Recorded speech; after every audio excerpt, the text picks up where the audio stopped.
Welcome. Oh, welcome, folks. We have about 70 people on the call today here. My name is Tyler Colbourne. I am the professional development consultant with the Nova Scotia College of Social Workers. If you've been on any of the PD calls in the last 2 months, you've heard me say that probably like 8 times already. But I'm fairly new in the role. I've been here for 2 months. I'm replacing Naj, who did some really amazing work over the last 4 or 5 years with the college. And I'm so grateful to be here today, October 9th, Wednesday, here in Pictou, and we're having a conversation, an intercollaborative care series panel on decolonizing our care.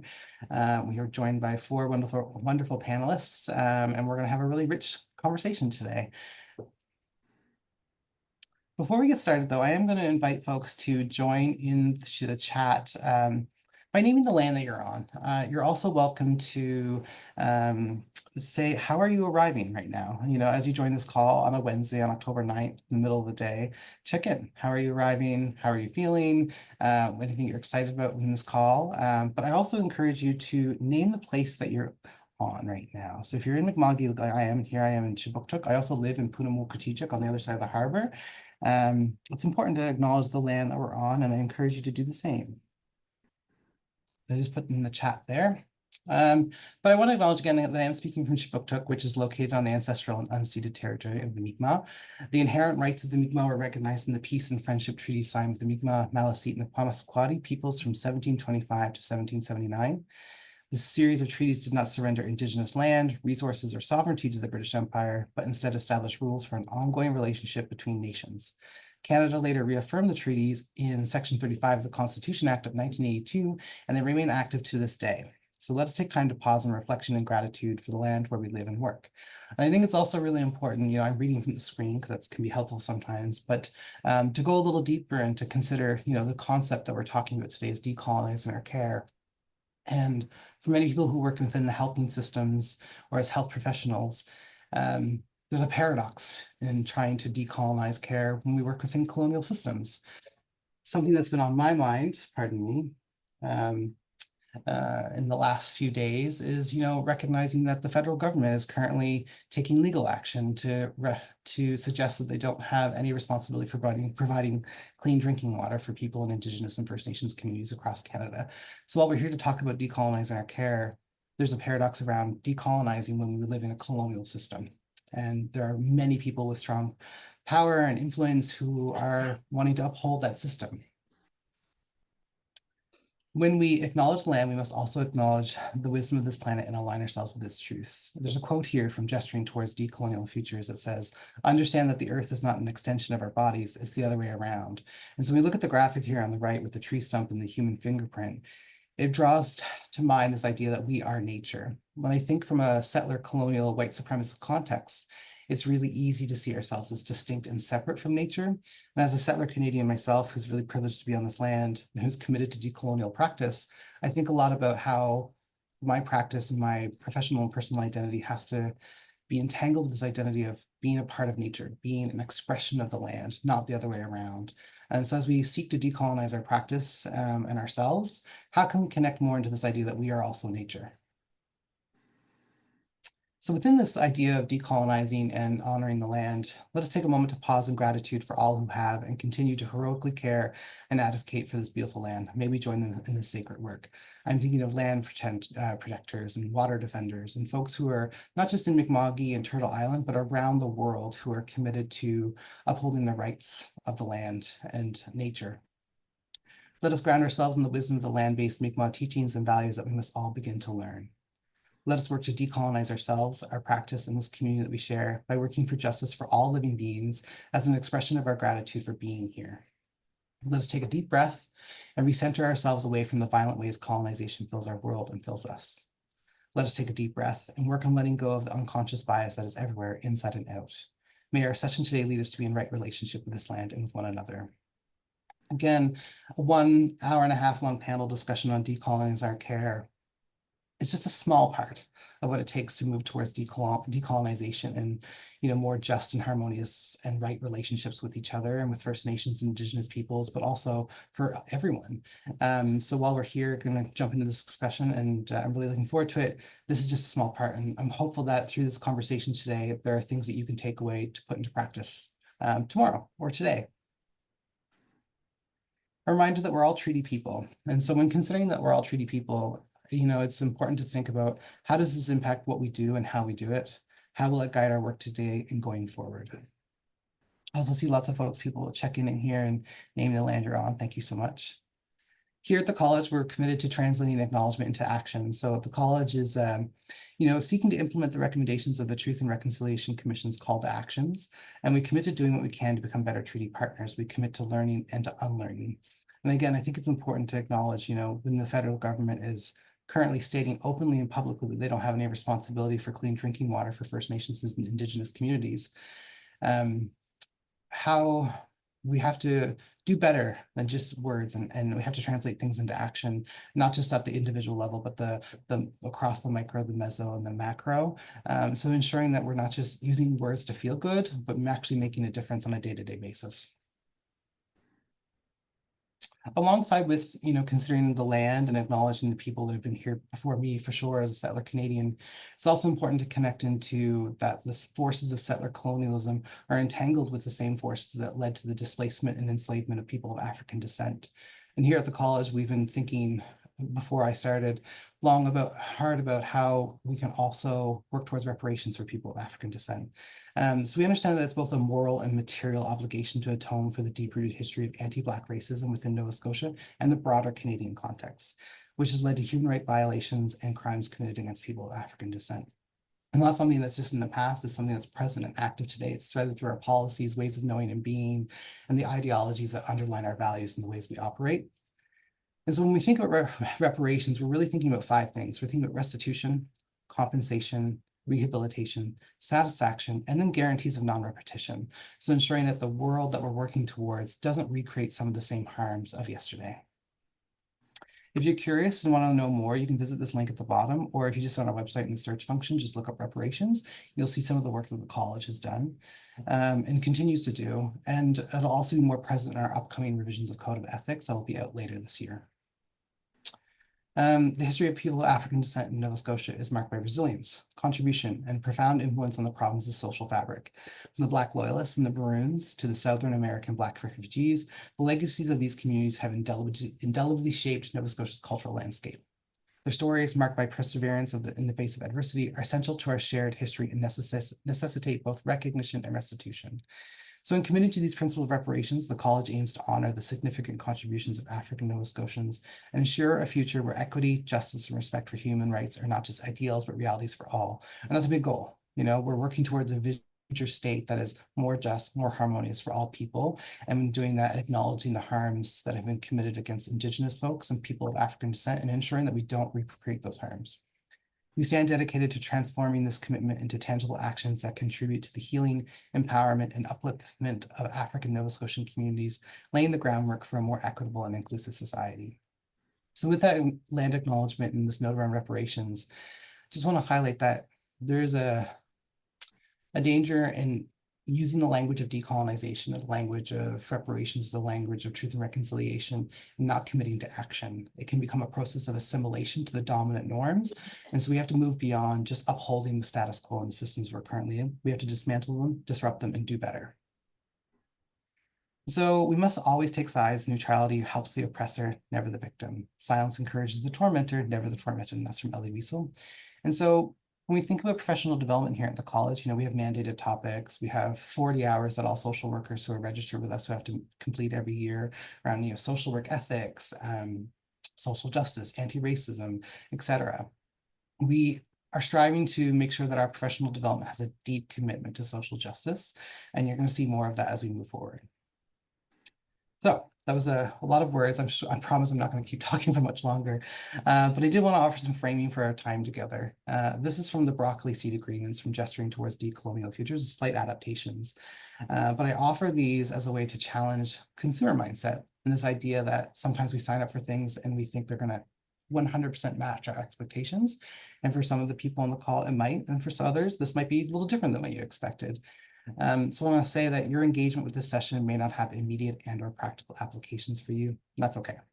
So keeping in mind that there might be lessons and insights here on this call today that you walk away with, and you're like, that's really helpful right now. And for some of us, it might take a little longer. Maybe we have to journal, process, engage in more professional development. So just challenge this idea that we're going to get all of our expectations met by one call.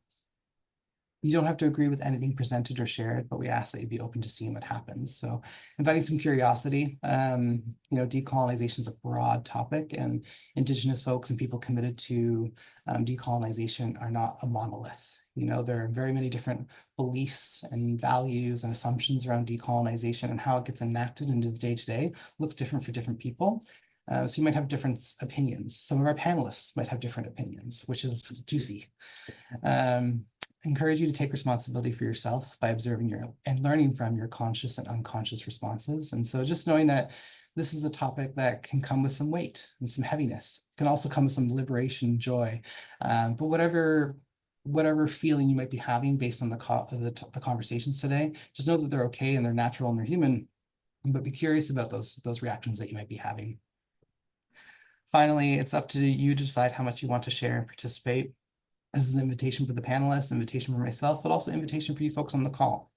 I've invited the panelists to take care of themselves. So you might see one or more of us get up and go get a glass of water or go use the washroom. And I encourage you folks on the call who are attendees to also do the same. And then finally, we can engage in ways that support others. This last one's an adaptation to these broccoli seed agreements. And just a reminder that, this isn't a space for healing, but healing can happen here. Meaning that we're not offering a therapeutic session, but we always have an opportunity to engage with each other in relational ways that help disrupt the status quo and the dominance that's around us, and that offer a chance for us to do better and build good relationships. Hopefully all this makes sense. I feel like I'm talking very fast. I was mentioning to panelists earlier, I've had too much coffee today. So for today's discussion, some of the things we're going to explore are how might we remove silos in care? So this is part of an intercollaborative series for the college. So we invite people with different professions, not just social workers, to come to the call. So people who are working in the helping professions. So how can we remove silos in care? So we're not just operating in our own little buckets. What are some concrete steps that we can take to advocate for whole person care that is rooted in community and that addresses intergenerational trauma, systemic bias, and ensure better care for all people? So this idea of what can we do today and tomorrow and more immediately to disrupt things within this context we're in? And then finally, how can helpers decolonize ourselves in our practice? And so it's important to recognize that there are multiple levels to the systems that we're operating in, and oftentimes we have to start with ourselves. Now, we're joined with some really amazing people. First, we're going to be joined with Mary Hatfield, who's an elder from Pictou Landing First Nation, and is also a retired maternal child health worker. I'm so honored that you're here today, Mary. Thank you for joining us. And we have Kyiaisha Benton, a registered social worker with the Sexual Violence Prevention Program at the Association of Black Social Workers. I'm very privileged to have worked with Kyi a little bit before in another role that I had, so grateful that you're here again today.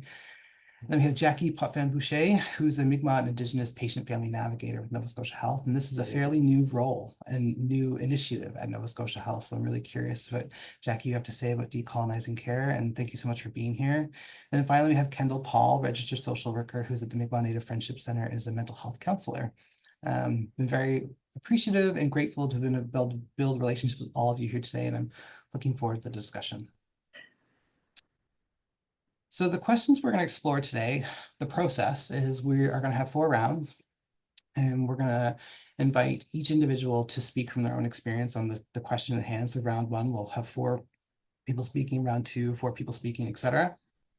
But I've also invited the panelists to respond to each other and engage in dialogue. We're going to have about 10 to 15 minutes per round. We may also have a Q&A at the end. So inviting folks to use the Q&A function within the chat of the Zoom here. I am going to close down the chat, so you won't be able to speak to each other as a whole group, but you will be able to send messages to myself and the panelists. I'll be moderating those and looking at those as we go along, but please, ask questions. If we don't have time to answer the questions in this call, what I can commit to doing is using those questions to help develop future professional development content or content for our connections, our blogs and our Connections magazine. So please ask questions. It's helpful and I really appreciate them. Oh, jumping ahead. So I am going to stop sharing my screen so we can see the faces of our panelists more clearly. And as we go, I am going to paste the questions into the chat. Bear with me while I just close down the chat here. Perfect. And for panelists, so that you are aware, you can message everyone as well on the call. So if you do want to, provide more context to a question in the chat, you're welcome to do so.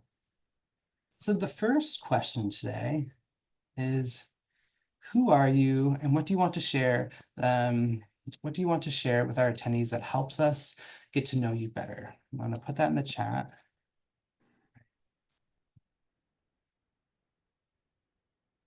Or as I speak out loud while I type. Attendees that helps us get to know you better. So yeah, round one, who are you? What do you want to share with our attendees that help us to get to know you better? And so that could be pronouns, the land that you're on, your lived or professional experience, who helped you be here today, however you'd like to answer that. And Mary, I was hoping we could start with you first. Okay. Yeah, my name is Mary Hatfield, and I'm from Pictou First Nation. They changed their name to Fisher Grant now.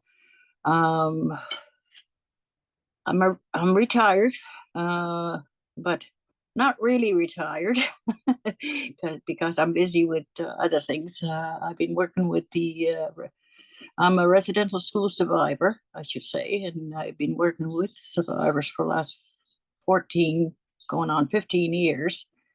And I also taught Mi'kmaq here at the school here with the kids here, and I've been involved with the community with quite a few events with the elders, and I'm also involved with the site that we're working on at the old Shumanagity site. Other than that, I do crafts. I do lots of crafts, and I have grandchildren. I'm a grandmother, great grandmother. Let's see what else. I'm trying to think what else. I think that's it for now until I can think of something else. Thanks, Mary. And yeah, anyone, if answer the question, however it feels real for you right now, if you want to revisit a question, you're welcome to as well. Kai, let's head it over to you. All right. Hello, everyone. My name is Kyiaisha Benton. My pronouns are she and her. And very honored and privileged to be here and to be with the panelists as well. I'm a daughter, a granddaughter, a godmom, a friend, and a proud auntie of my niece and my nephew, JJ and Kalea. I'm a historical African Nova Scotian with historical ties to New Glasgow, which is one of the historical Black communities in Nova Scotia. I have a Bachelor of Science in Therapeutic Recreation, and then I went on to do my Bachelor of Social Work. So I'm a registered social worker practicing as the Sexualized Violence and Human Trafficking Prevention Program Coordinator at the Association of Black Social Workers. And I'm currently doing my Master's of Social Work via distance. I've had the privilege to work on several research initiatives to help dismantle systemic barriers that individuals from marginalized populations face, and was very privileged to, have two parents who grew up, doing groundbreaking work within the Black community, which helped me learn at a young age just the importance of just being connected to community. And I feel that that's helped me shape who I am today as a social worker, and just really has helped me shape a lot of what I do with regards to respectfully advocating to dismantle the systemic barriers and to create meaningful change. And I guess some things I do sing in my choir. That's a new thing that I've done, which I really enjoy doing and has really helped as a healing mechanism for me. And that's kind of why I share it. And I love spending time with family and love basketball. Thanks, Kai. Now I'm like, where do I get to hear you sing? Not on this call, I won't make it, of course, but I'll definitely be looking out for any choir performances you might be doing. Jackie, I'd love to kick it over to you. Okay, thank you. So I am very grateful for the opportunity to be here as well and to meet all of you. So yeah, my name's Jackie. I am proudly Métis and Cree from Métis Nation of Northern Alberta, but I've been here for almost 30 years, so this is home. My background actually is in mental health counseling as a licensed therapist. So I have a master's in counseling psychology, and also I'm a professional artist. And I'm currently working with Nova Scotia Health as one of 5 Mi'kmaq Indigenous patient navigators. It's a brand new role, like you had said. It started last winter, and I have been here since April. So part of my role is advocating for the Indigenous patients. I work in Central Zone, so there are 5 across the province, but I'm in Central Zone, which means I'm in hospitals all the way from Windsor to Sheet Harbor, including the corrections facility in Dartmouth. And so I work directly with the patients and the healthcare staff, advocating for the Indigenous clients, as well as bridging that gap between the staff and the Indigenous clients. That can be like, that could involve incorporating traditional healing, smudging, lunch and learns, helping staff understand the historical context, cultural differences, and how we can work together to decolonize care, the whole reason we're here. Yes. So that's me in a nutshell. Thanks, Jackie. And of course, as I'm Thank you. developing this panel and meeting people and learning more about them, I'm also I'm a really curious person. So I'm like Googling folks. And so I found your website, Jackie. Your art is beautiful. Oh, thank Really, you. really Thank you. gorgeous. Yeah. I was like, oh, is this the same person? Yeah, gorgeous work. Thank you so much for being here today. Thank you. And of course, Kendall will round it out with you. Last but not least, Gwen Nandaluzi Kendall Paul, Wajewe member 2, Unamagi. So hi, my name is Kendall Paul. I'm from member 2 in Cape Breton, but I was raised off reserve, majority in Jabuktuk or Halifax. My pronouns are they, them, or negum in my language. I'm currently trying to speak my Mi'kmaq and practice more. I'm a friend, I'm a therapist, a social worker, a sister, and auntie to my niece and nephew, and many others. I feel like I adopt any like child in my general space. I'm just like auntie. So being urban Indigenous and growing off reserve is a big part of my experience, my lived experience. My parents are John G. Paul and Joni Paul, member 2. My dad worked my entire life as the executive director of the Atlantic Policy Congress, First Nation Chiefs Secretariat in Cole Harbour. And my mom worked in our community, member 2, as she's retired now, but her last position was she was executive assistant to Chief Derry Paul. Kept his life together, pretty much. So I am an intergenerational survivor of colonial violence, including the Indian day school system and the residential school systems. My parents both attended day school in Sydney, and my grandfather was a residential school survivor of Shivanaki Residential School. My background is I have a BA, so I have a BA major social anthropology from DAL, and my minor was in Indigenous Studies.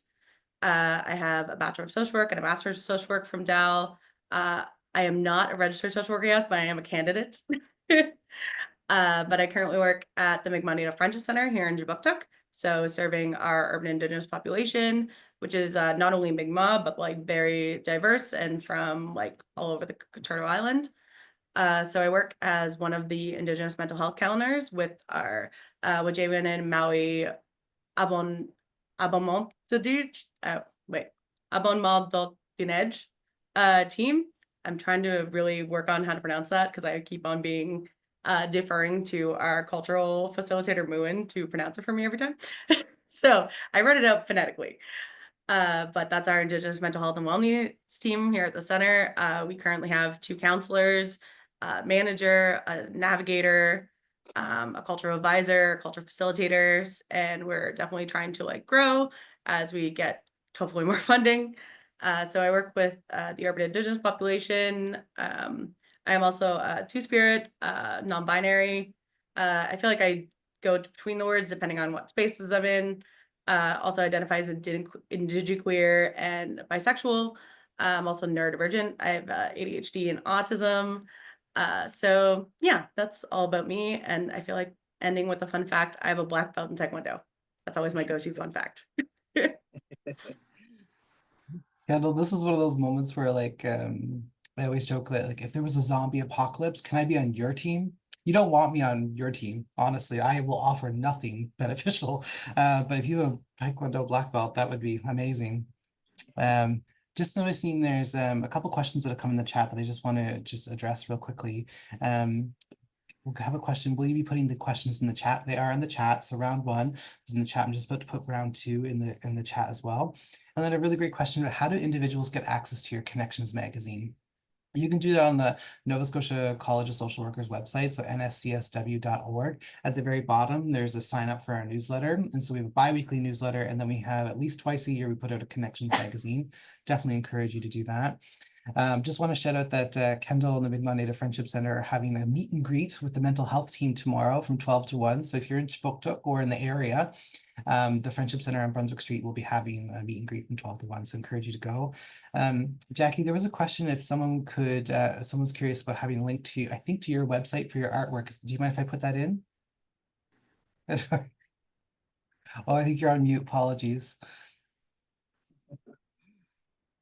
I'm sorry. Yes, of course, it's jackieboucher.com.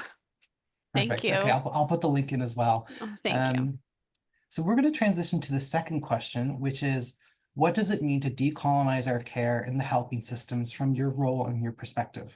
Very broad question. There are many different ways to answer it. And so I invite the panelists to answer whatever feels real for them. So I'm going to put it in the chat. Question 2, what does it mean to decolonize our care and the helping systems from your role and perspective? And because it's such a broad question, I just want to see, is there anyone who's feeling compelled to answer first? Sure, I'm comfortable. Thanks, Why Jackie. not, right? So in my role as an Indigenous patient navigator working in the hospitals, one of the biggest pieces in decolonizing care, it means to shift away from the authoritative approach of Western individualistic models and empower the Indigenous people to reclaim their rights to traditional holistic healing and be in charge of their own healing journey, right? And to like expand social perceptions and break down cultural barriers while recognizing the historical trauma and like addressing systemic inequalities. I heard a quote recently, actually, that I feel really sums it up. It's decentering the Eurocentric ways of knowing and being and doing, and recentering Indigenous ways of knowing, being, and doing.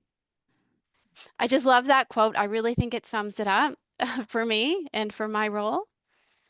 Yeah. So I'm curious what others have to say. I have so much more to say, but I don't want to just keep going on. So I'll add more later. Thanks, Jackie. I'm wondering who else would like to speak to that. Okay. I can go. And before I go, I wanted to say that I did, as I was thinking, I forget to say that I'm also a niece and I'm also a sister. And I say that only because I know my sister was on the call and just the importance of family and support and how much they support me. So I wanted to make sure I said that. But for me, to answer that question, I think it's really important. Like the first step, really admitting and recognizing the harm that's been caused within many oppressive government structures. I think, we don't really take the chance to really do that. I think there's a lot of reasons to why folks won't do that, because it's admitting that they've caused harm, which unfortunately can cause them to be more accountable in ways that they may not be ready for. But I think it's really important as a first step. Also understanding kind of the privileges and biases that individuals hold. I know, like personally for me, I used to always say unconscious biases. And after reflecting, I think I was saying that that was like an example of just how kind of colonialism has affected the way we kind of speak, in a sense, saying unconscious biases, primarily for white people, individuals from Western cultures, would kind of rectify that it's unconscious, when a lot of the biases that individuals have are not unconscious. And so I think saying unconscious kind of makes it feel not as, I don't want to say bad, but not to make it seem, just basically, I think when we say unconscious, it basically kind of gives them a pass in a sense. And so I think it's really important to just name that they are biases that people hold, and that if that is uncomfortable for you to kind of like reflect and look deeper into that, which leads me into my next piece.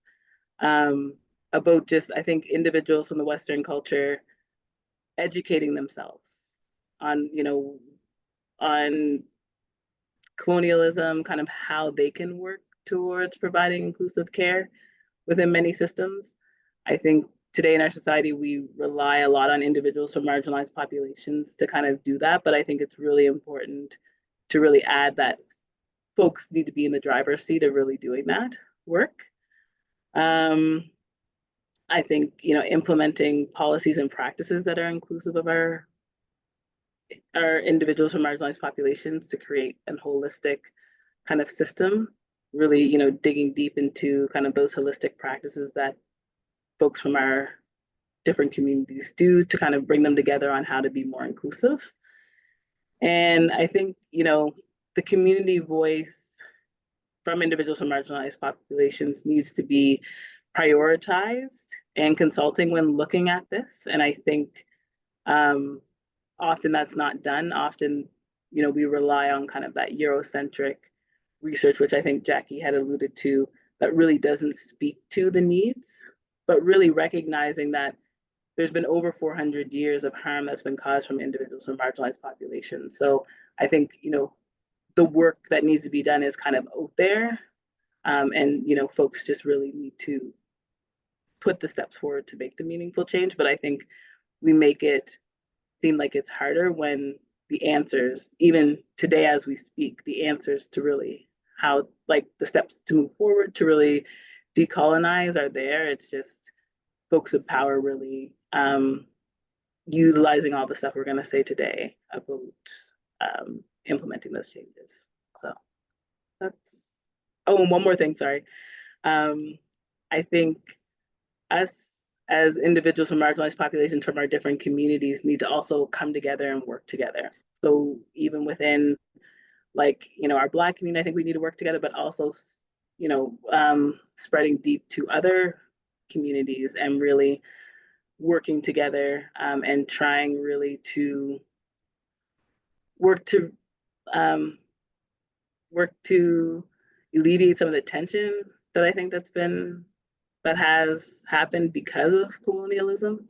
So really, trying to have meaningful conversations to work together to rectify and I think there's power in numbers. So to come together and to work towards implementing change within a lot of our systems is really integral. Yeah, Kai, you're hitting so many points that I think are super powerful. And just so folks are aware, you might see me taking some notes. I'm just taking some notes for summarizing for after the round. Wondering, Mary or Kendall, any thoughts on this question? Yeah, I think the intergenerational trauma, like the all the damages that been done, with the natives and also different nationalities needs to be addressed, because I noticed, like, I've been working with the survivors for the last 15 years almost here, and like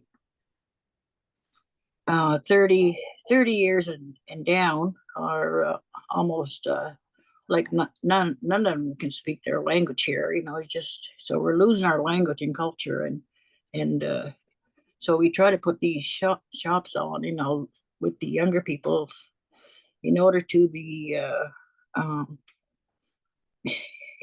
grounded. You have to know where you're coming from, where you're from, and then you have to be in tune with the land and water and what have you, in order to find yourself right, and spiritually grounded, I guess.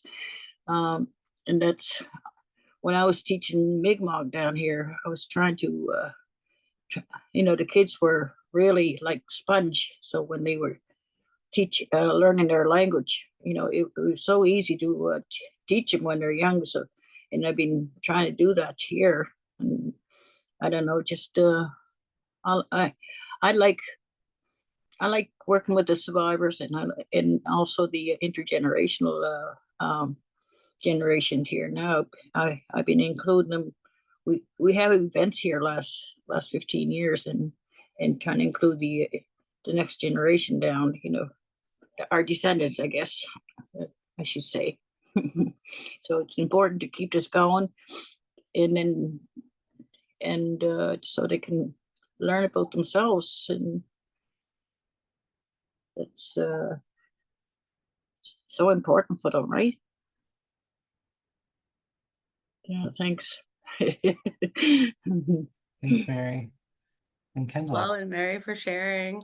I think that like one of the things that I really like resonated with me is like the fact that we're including everyone, like especially our most intentionally excluded and most vulnerable among us, so that like we're having as low barrier access to services as possible, and like making sure that everyone is accounted for, and that like that process of consultation is not just an empty gesture.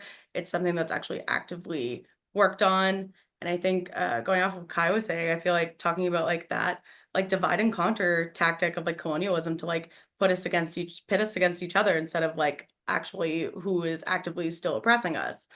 And Right. like talking about how like us as a people, like we're not irresponsible. Like we did not lose our language or lose our culture. Like it was intentionally stolen and taken from us. Like the way that I don't speak my language is a result of like ongoing colonialism. Like my parents, both of their first language is Mi'kmaq. And like they both attended day school. Like my dad did not speak English until he went to day school at the age of 5, and like had to learn English. And now like doesn't speak it, but does like very understand it. And like my mom grew up as Scotia, so like she speaks it well, but like that was not something that was really passed on, especially because during the 90s when I was going to school, there was kind of this rhetoric going around racist, talking about how like you shouldn't teach your kids a second language because it's going to confuse them. So like a lot of people who are my age and around my age have the same experience, where their parents or grandparents are fluent speakers, but they were not taught as kids because the Canadian government was very much like, oh, you can't be teaching another language that isn't French, essentially, to your kids, because it's going to confuse them and cause hardships for them. When really, like, that would have expanded opportunities for me. And like, I find it really hurtful that like I don't speak my language, but like I am at least trying, and hopefully like will learn more this year. And like hopefully we have a language program here that I'm hoping to attend too. But I think like that mutual mistrust in like the system of like that social workers or doctors or anyone in the system like doesn't trust Indigenous people, and doesn't trust especially Indigenous people who use drugs or have mental health issues, things like that, like survivors. Doesn't trust that, and then we don't trust them because they've done nothing but harm us in the past, kind of thing. So like acknowledging that there is like that mutual mistrust between not only the service provider, but the people who most require the services.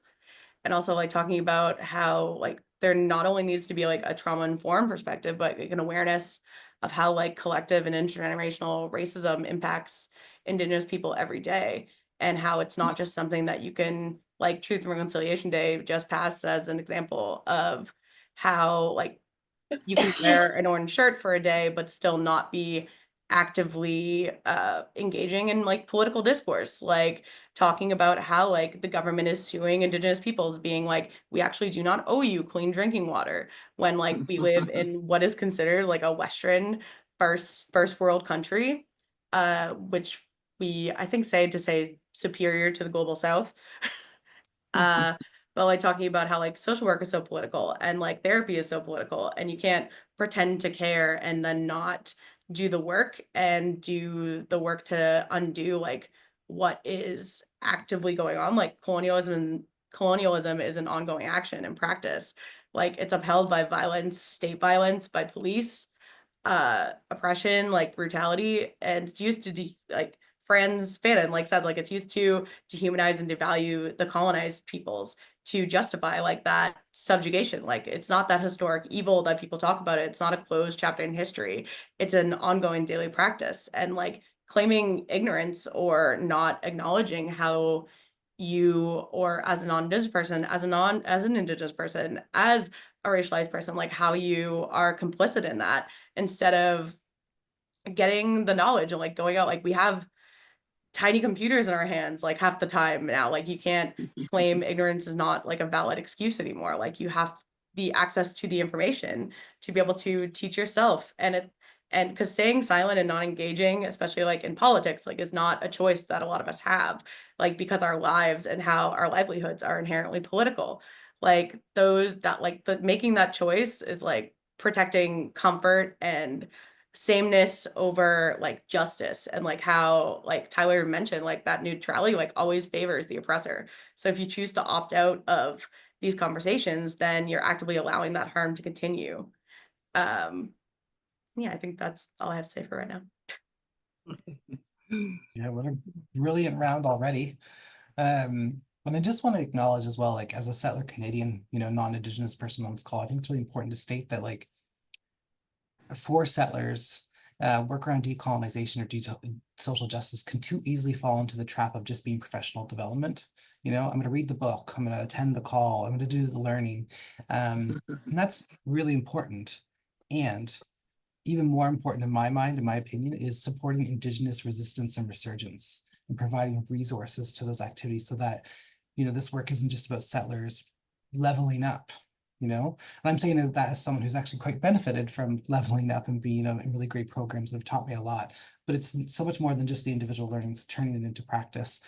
Want to just summarize some of what you folks had said. So really important to acknowledge the intergenerational trauma, the loss of language, being spiritually grounded, and noting that, sometimes bias isn't just unconscious, it's actually an active choice rather than just something that passively happens. Also important to connect in that this isn't something that's historical, it's present, it's in our lived day-to-day realities. And there was one a session where someone said you can draw a direct line from the doctrine of discovery that, led to settler colonialism to present day policies. And so while, the country has changed, politics have changed, there is a through line from the initial actions of Europeans hundreds of years ago to present day policies. And it's important to understand that.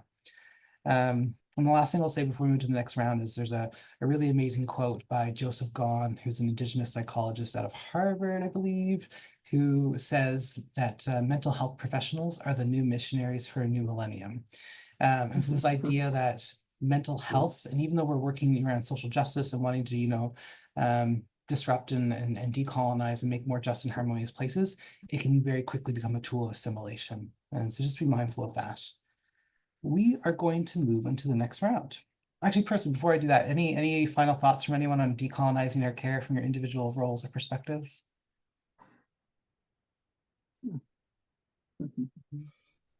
Well, if anything else comes up, you're welcome to answer it in this next round as well. So round 3, putting this in the chat to everyone, and so hopefully you can see that, is how can healthcare professionals and helpers collaboratively contribute to the decolonizing of care? So, some of the original purpose of this panel series was around how do we collaboratively work together across professions? And so thinking about psychotherapists, registered counseling therapists, patient navigators, social workers, physiotherapists, occupational therapists, etc. So yeah, how can we work collaboratively? I think Jackie, you kicked us off last time, so maybe someone else want to get us started?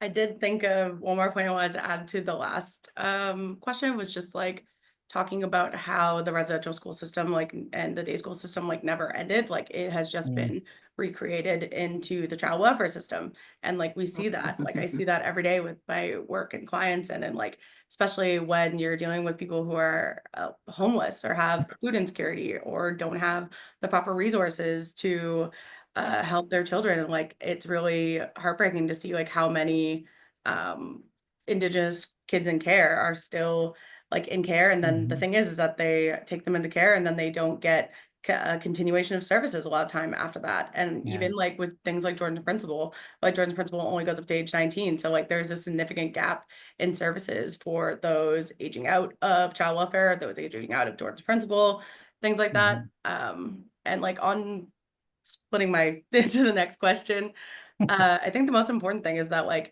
listening to the lived and lived experiences of Indigenous people and other marginalized groups, they are going to know what's best and what the needs are than anyone else.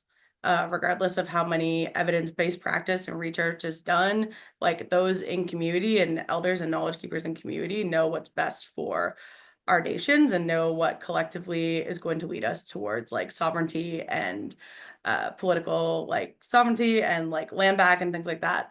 like we need to like celebrate and talk about also like more than just Indigenous trauma and pain.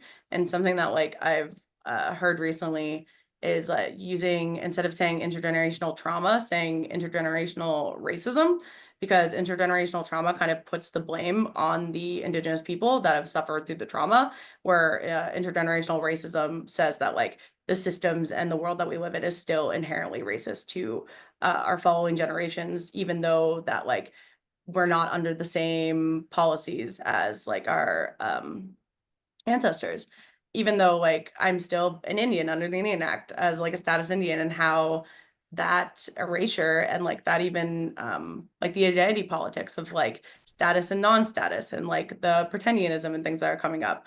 Like I think it's a really complicated relationship that we have with identity, but it's the most important one we have is like to like who's your family, like Wendussel, like who are you from, who's your people, like that's something that's so integral to like our identity as Indigenous folks, and it's so important to be asking those questions, because someone who is Indigenous and has an understanding of Indigenous culture is not going to be offended by asking like who your family is or who your community is, who you're connected with, what are your family names, your clan names, like all those things. Like those are all things that are so important to us and things that are so integral to our identity.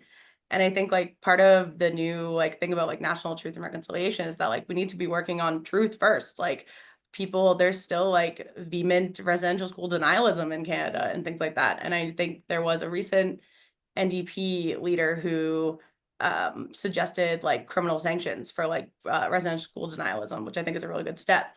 But like the fact that we need to be doing like meaningful allyship and reconciliation and not just checking a box or like doing the bare minimum so that we do not get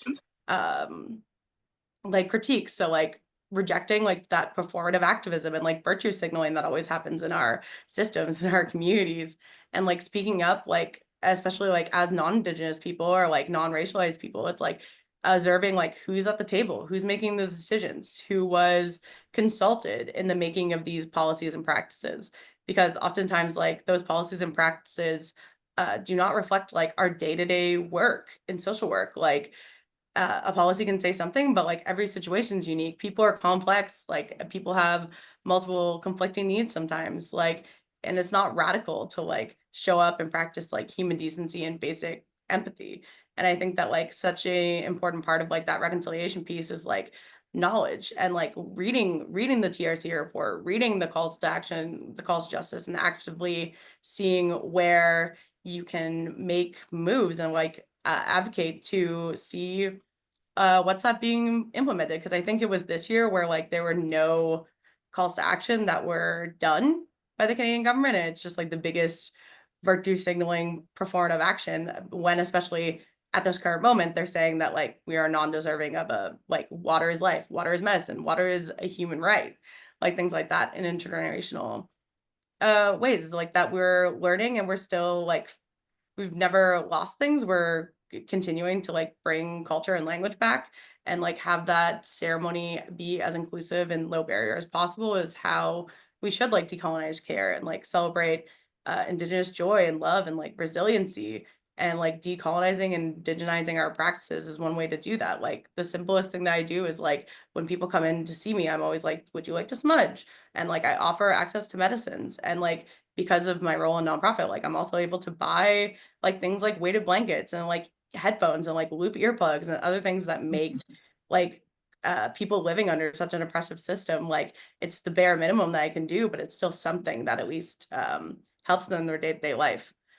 But yeah, I think that, and also just like that circle of care and not having like the barriers between like different organizations and different professions, like that we should all be able to like I attend family group circles sometimes, and like being able to be in a room with like every social worker involved in like a DCS case, and like having the social workers there and having their therapist there, but also their housing worker and also like their Jordan principal worker is such a like an interesting thing like that is so specific to like sitting in circle and being part of like a team, like that community care, that mutual aid kind of thing of like making sure that we're taking care of everyone and making sure we're taking care of our most vulnerable as well.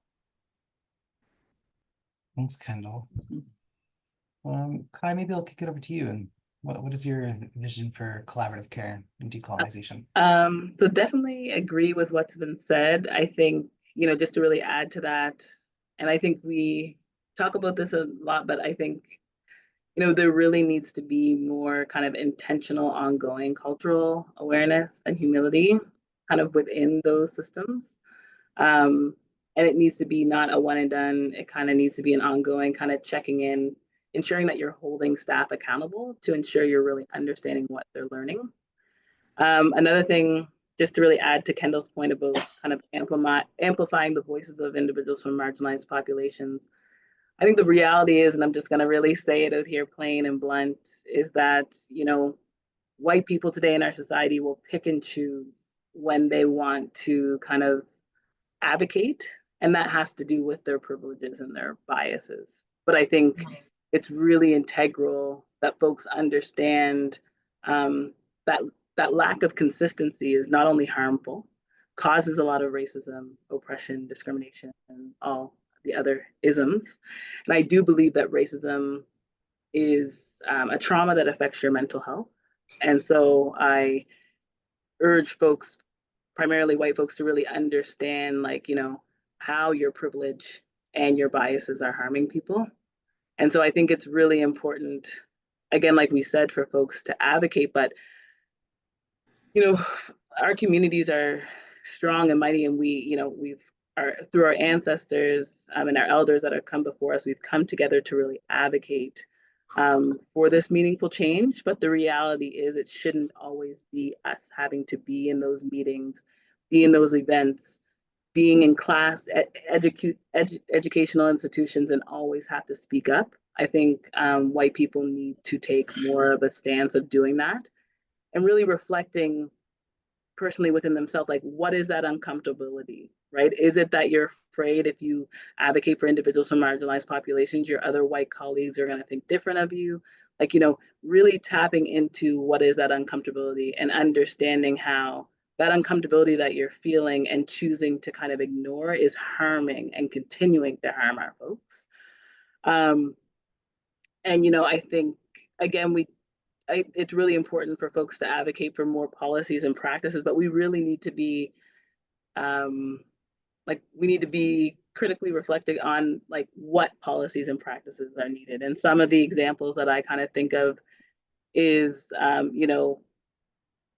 policies that actually allow folks within primarily white institutions to really deal with incidents of racism and oppression and discrimination in a way that's comfortable and that really helps the person go towards healing versus further oppressing them. A lot of times within our systems, when it comes to those types of things, unfortunately, folks may or may not really want to go the route of, talking to their manager or supervisor because they're afraid of the harm that's going to be caused. And some people who are in managerial executive level positions, I've heard have like literally it said, I don't know how to deal with this, which is unacceptable.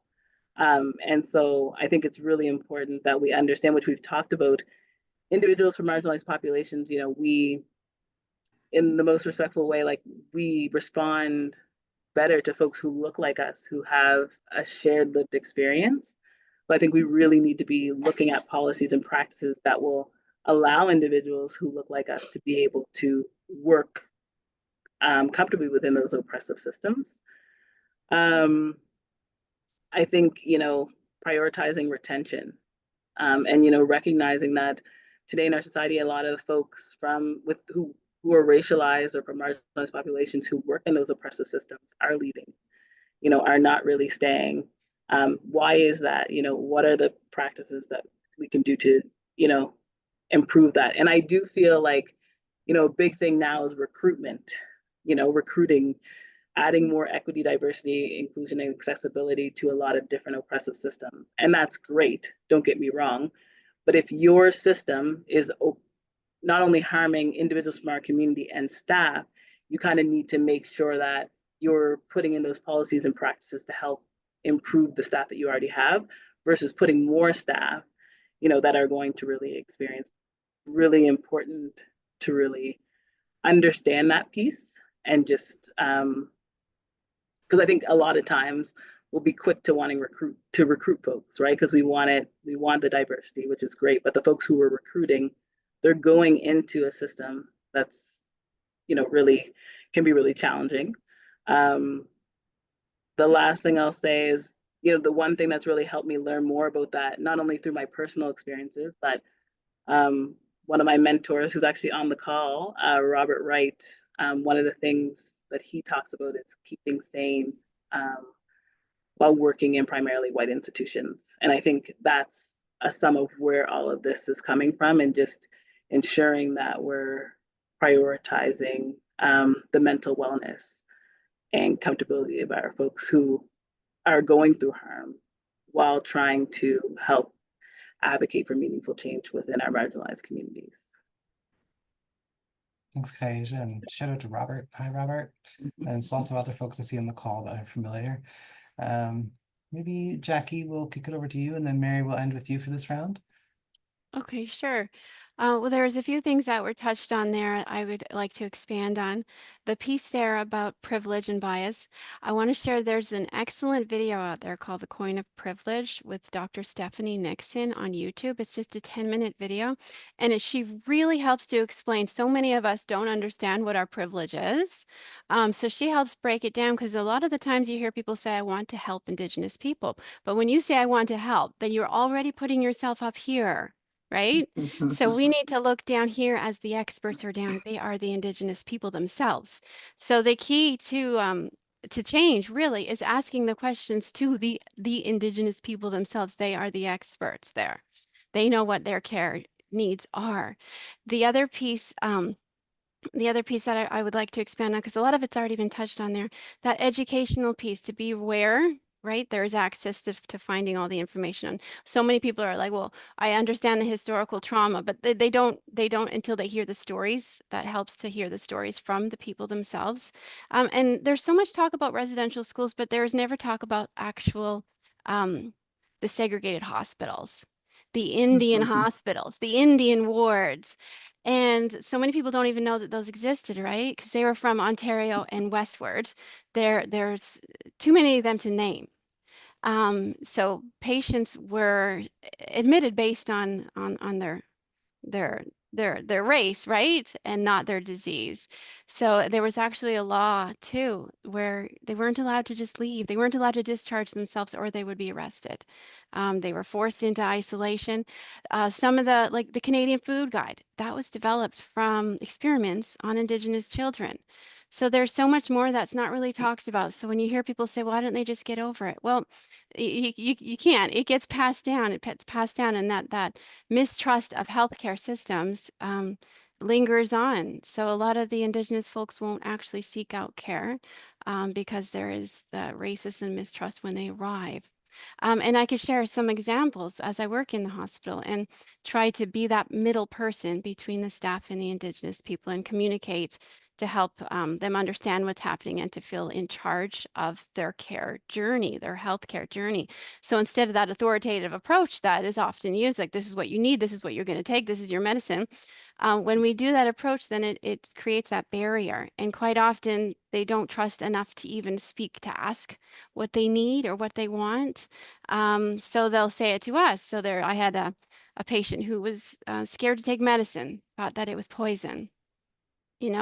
I had a lady going in for surgery, life-changing surgery, terrified of smudging, even though that was her spiritual belief, because she was raised to have that stripped from her and was told to follow the Bible. So she thought, well, if I smudge now, I'm going to go to hell, because I was raised in the residential school taught I'm not allowed to have any of my traditional spiritual practices.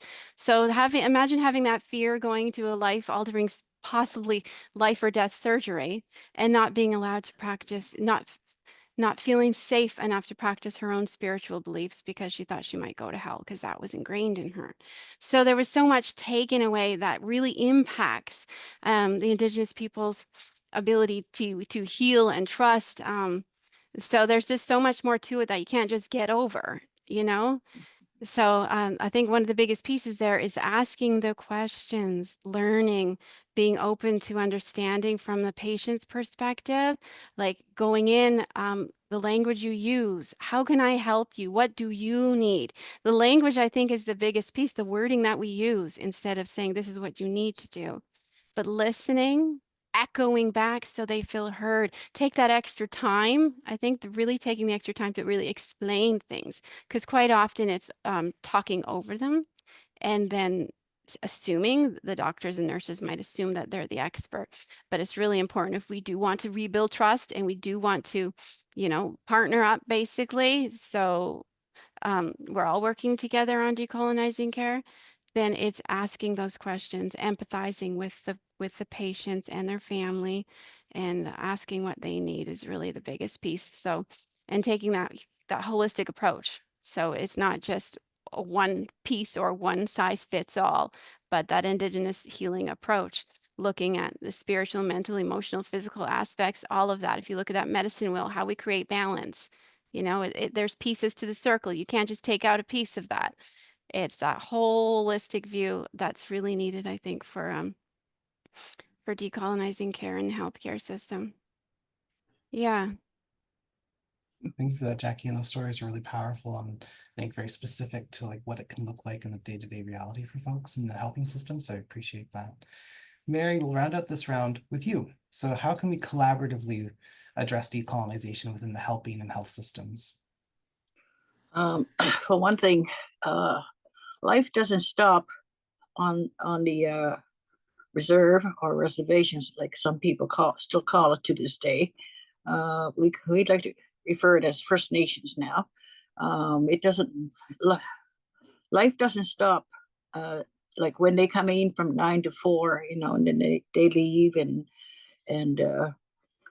they figure, well, okay, we fixed this problem for the day, so they should be good for another few days, but it doesn't happen like that, like life goes on reserve, and then they tend to forget that things happen after hours and on the weekends, especially, right? Like there's some people have more chaos in their lives, and when they come back Monday or Tuesday, whatever days they were supposed to work, then they find everything all disarray again. It's like they feel their work is undone, so it doesn't work that way on reserve for us, like things are just unpredictable on reserve sometimes, because we're all isolated for one thing, on reserves, and we're away from the public eye, I guess, and then when somebody acts up, they tend to think, oh, okay, they're nothing but crazy Indians down there or what have you, right?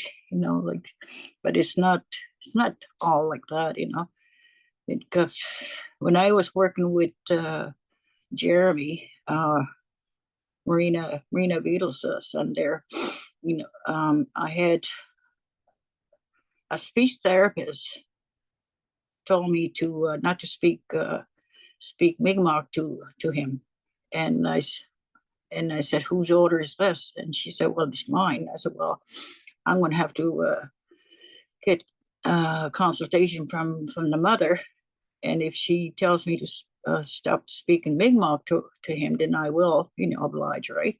So anyway, Marina, she's the one that fought for the Jordan's principle, and she said, no, I never gave her that orders for you to stop speaking Mi'kmaq to her. Sometimes we just have to put our foot down to control our own lives. That's the way I look at it. I'm pretty.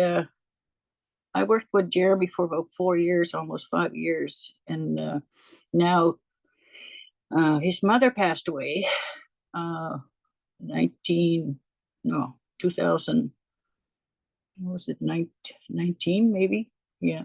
But anyway, I continue to see him, and he's still singing and he's walking today. And I found a lot of the non-natives, when they come in here, they put on the authority image on, with the kids, right? So they need to chill out a little bit.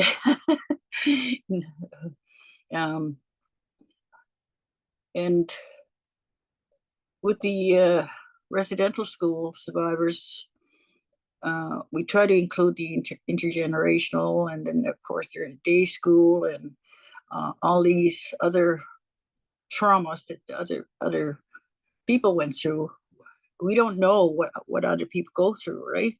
And everybody has has some type of baggage to carry, right? And we don't take the time to listen to them, right?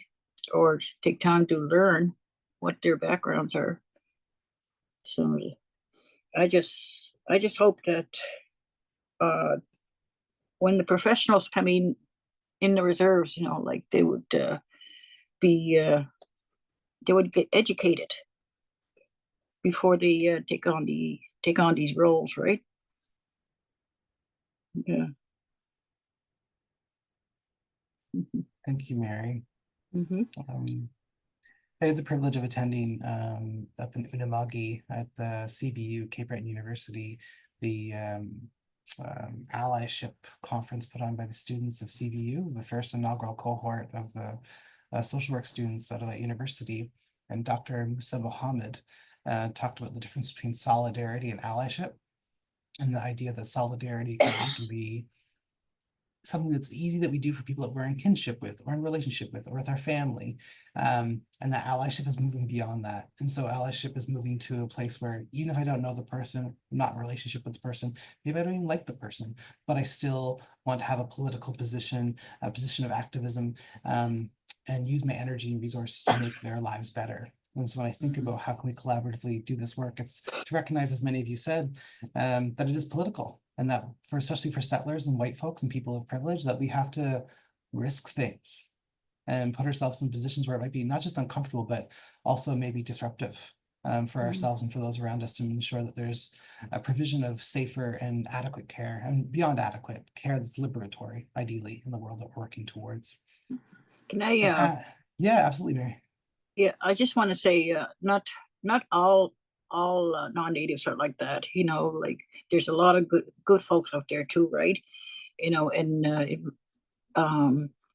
my sister just passed away about 3 weeks ago, and she was in a nursing home for about 4 years, and the nursing home really took the time to get to know her as a Native woman. So they allowed her to do the things, speak Mi'kmaq, and they would even try to learn the language so they can communicate with her. And at the end there, they allowed us to put her music on as she was passing over. So that was, really, really nice. And I know a lot of these nursing homes won't allow smudging or any of these traditions to go on, when it would make it easier for them to pass over, right? So I just want to emphasize that, like not all non-natives are, they will take the time to learn too, right? Yeah. Mary, I think it's a really important point that decolonization can sometimes sound big and hard, and sometimes it's easy, and sometimes it's simple, and it's in relationship and just doing things like you had mentioned, and it's both. It's big and it's small, and it's in relationship, and so I really appreciate you saying that. So we've talked a little bit about like what does it mean from our individual perspectives, how we can collaboratively, think about decolonial care and helping systems. And I want to turn a little bit towards, as we end this call, future thinking. So as we think about a world that's maybe more just, more harmonious, and rooted in allyship and justice for all, and specifically for Indigenous folks, on Turtle Island, what is your biggest dream for decolonial care and the health and helping systems? It's round 4. What is your biggest dream for decolonial care and the health and helping systems? Maybe, Kyiaisha, if we could start with you. Sure. Yeah, so I think for me, and I took the time to kind of really think about this question, but I think the first thing that came to mind is like one thing, as I always reflect, is that even, today, I'm, very honored to be able to be on this call. But as you can see on this call, we are all individuals from marginalized populations kind of doing this work. Again, really talking about such meaningful responses to really help influence meaningful change. And I think when you look at, there's this mechanism really to want to create meaningful change, which is great, but there's not enough focus, like I've talked about in the other question, just about of taking care of the folks who are, not only going through the harm, but a lot of times having to really speak up when it's mentally okay for them and really to do this work. So, for me, I think, and what really informs my practice moving forward is really trying to amplify that and advocate for that and provide support and hold space for individuals from marginalized populations to heal through the harm that, like I mentioned, they could go through almost every day of their lives. So I think it's really important for us to take a step back to really, on top of thinking about what we can do to influence change, thinking about what we can do to take care of our people and to take care of ourselves, and just to have more conversations about that. My dream, of course, would be to continue, utilizing the perspectives that I use within my social work practice, Afrocentricity, anti-oppressive lens, and just being inclusive of centering the voices of the individuals from marginalized populations that I'm working with, recognizing and understanding, that there, like we mentioned, there is a mistrust. Folks who look like me and other folks on this call are not accessing the services that they need, and that's a huge challenge, and has caused harm, unfortunately, to the point where some of those folks are not with us today, which is really challenging to say. And as an individual of African descent, that my community and our other communities, that's really what drives me forward to really implement this. So, I would want to still continue to be able to do that. And, my biggest dream would be to also, my hope is that, like, my nephew and my niece who are 4 and 2, that when they are my age, or a little bit younger, they don't have to go through what our ancestors went through, what we are going through, and to really try to implement that meaningful change.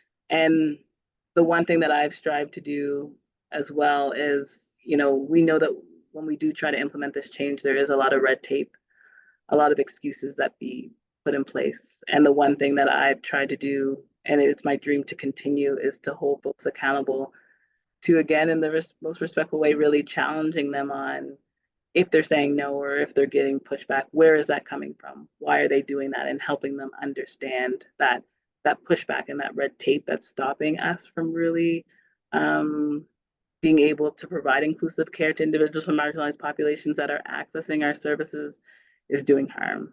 So that would be my dream. There's probably more stuff, every single day I think of more things come to my mind. So it's hard to really say all those things. I feel like as I evolve and grow, that there'll be more things. But, and again, I think folks have always asked me, like, why I say respectful. And I think that's because of colonialism, and I think it was mentioned in the chat too, us as racialized from individuals from marginalized populations, when we do answer these questions that you've asked, Tyler, or even talk about meaningful change, there's a lot of microaggressions and a lot of stereotypes that are used towards us because of those things. So I think just really trying to really get away from that colonial way of being. And I think understanding how colonialism, like Kendall had mentioned, has affected us, and really just trying to move forward while trying to take care of ourselves. So it's a lot, but I think it's integral, because if I don't take care of myself, I'm not going to really be able to help my clients and move forward to implement the meaningful change. So it's easier said than done. And when you're doing community work, like was said, like, this work doesn't stop, it doesn't go from 9 to 4, it's ongoing. So that kind of is something that I think of. So thank you. Thanks, Kai. Mary, what about you? What is your biggest dream for decolonial care? For one thing, I think speak and advocate for as many as you can. You know, like especially the ones uh, that can't speak for themselves.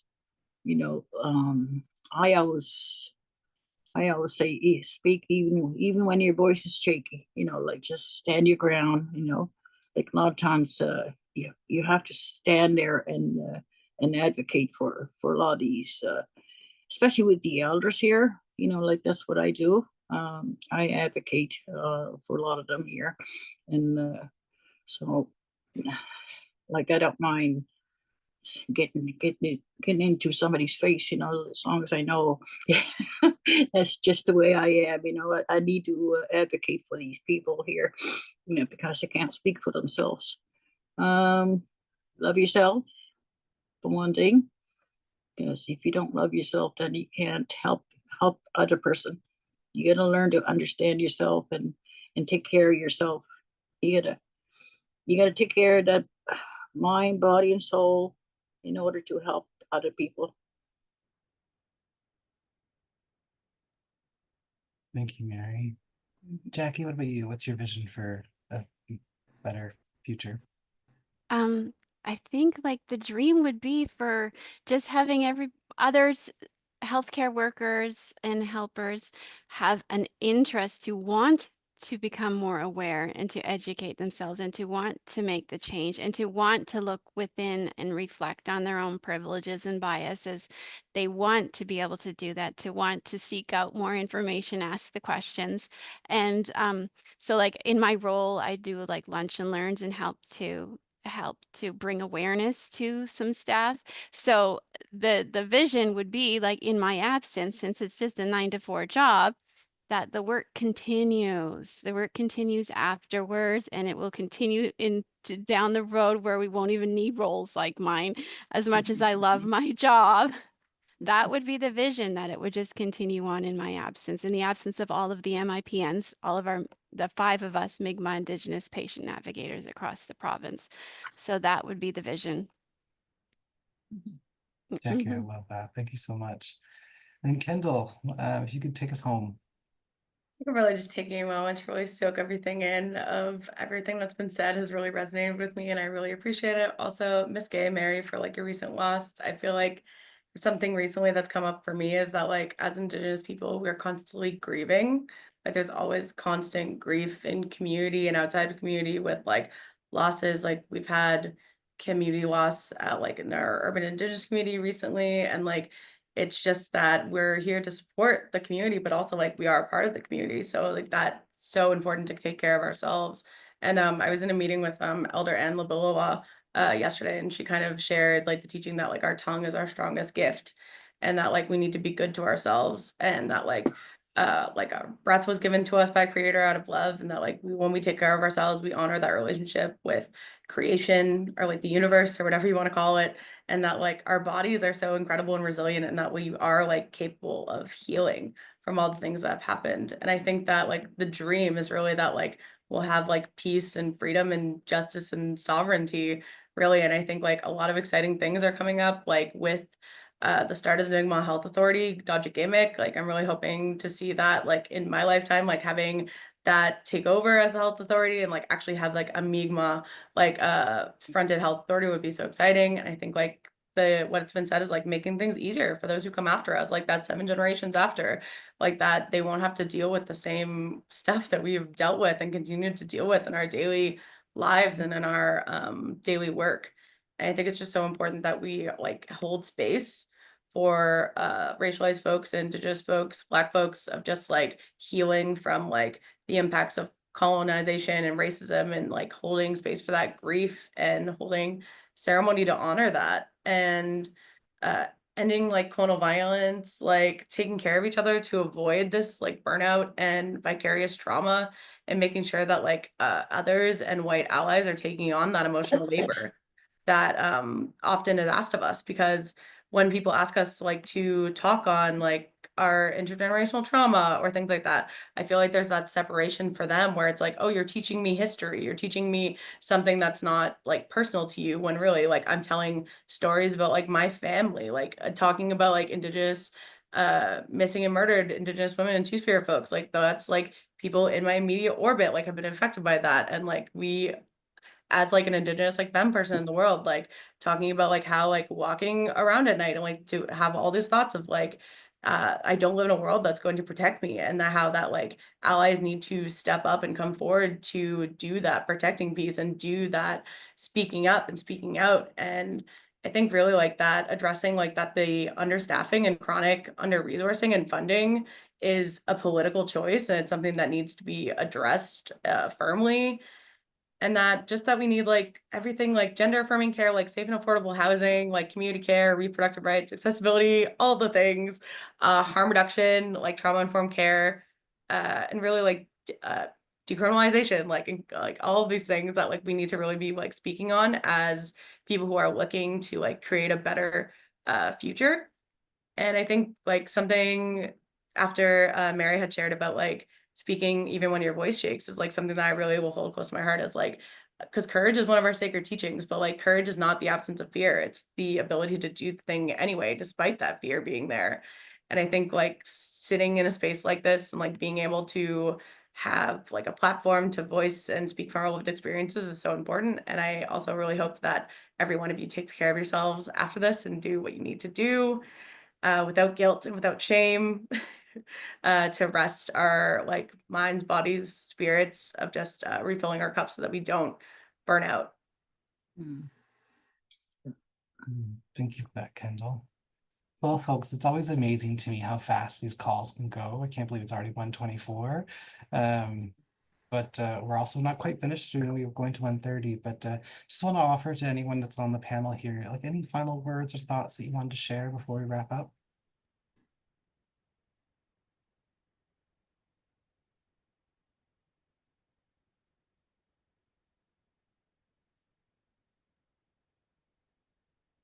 Maybe enough has been said as well.